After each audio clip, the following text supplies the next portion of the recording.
अवधूत चिंतन श्री गुरुदेव दत्त श्री स्वामी समर्थ. कसा करावा रुद्राभिषेक? रुद्राभिषेक करताना सर्वप्रथम शिवलिंगाला शुद्ध जल अर्पण करावे. यानंतर शिवलिंगावर दूध, दही, तूप आणि मधही अर्पण करावा. शेवटी पुन्हा एकदा शिवलिंग शुद्ध धुवून घ्यावे. जर तुम्ही या पद्धतीने रुद्राभिषेक केला तर शिव लवकरात लवकर प्राप्त होतात आणि इच्छासुद्धा पूर्ण करतात. रुद्राभिषेक करताना कोणता नियम पाळावा? नदीच्या काठावर किंवा डोंगराच्या बाजूला असलेल्या शिवलिंगाच्या मंदिरात रुद्राभिषेक करणं शुभ मानलं जातं. मंदिराच्या गर्भगृहात असलेल्या शिवलिंगावर जलाभिषेक करणं शुभ असतं. पाण्याने रुद्राभिषेक करण्यासाठी तांब्याचे भांडे वापरावे. भगवान शंकरांना रुद्राभिषेक करणं खूप फायदेशीर आहे. रुद्राभिषेकामुळे साधकामध्ये शिवतत्वांचा उदय होतो. तसंच रुद्राभिषेक केल्याने व्यक्तीला भगवान शंकरांचा आशीर्वाद सुद्धा प्राप्त होतो आणि त्याच्या सर्व मनोकामना पूर्ण होतात. परंतु रुद्राभिषेक ठराविक स्थितीत करू नये. असं केल्यास त्या व्यक्तीला मृत्यू समान वेदना होतात. वास्तविक भगवान शिव वेगवेगळ्या स्थितीत वेगवेगळ्या ठिकाणी राहतात. म्हणून रुद्राभिषेक तेव्हाच करावा जेव्हा तेथे भगवान शंकरांचा वास असतो. कृष्ण पक्षातील प्रतिपदा, अष्टमी, अमावस्या आणि शुक्ल पक्षातील द्वितीयाला भगवान शिव वेगवेगळ्या ठिकाणी वास्तव करतात. शिवाचा निवास शुभ असेल तेव्हाच रुद्राभिषेक करावा.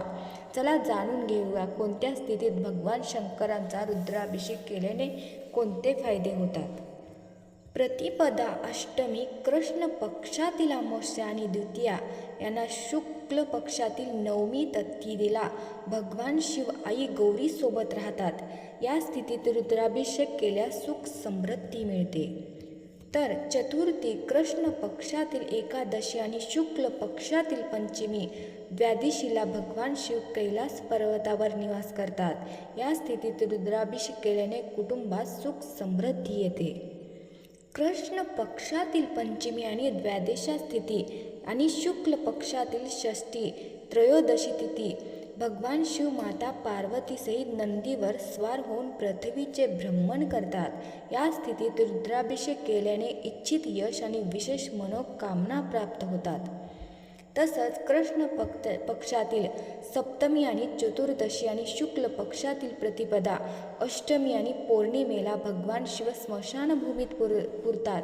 यावेळी जर कोणी भगवान शंकरांना आव्हान केलं तर तो व्यक्ती मृत्यूसारख्या दुःखापासून मुक्त होतो.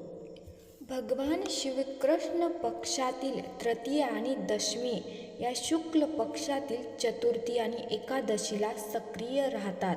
या स्थितीत रुद्राभिषेक केल्याने मुलांना त्रास होतो.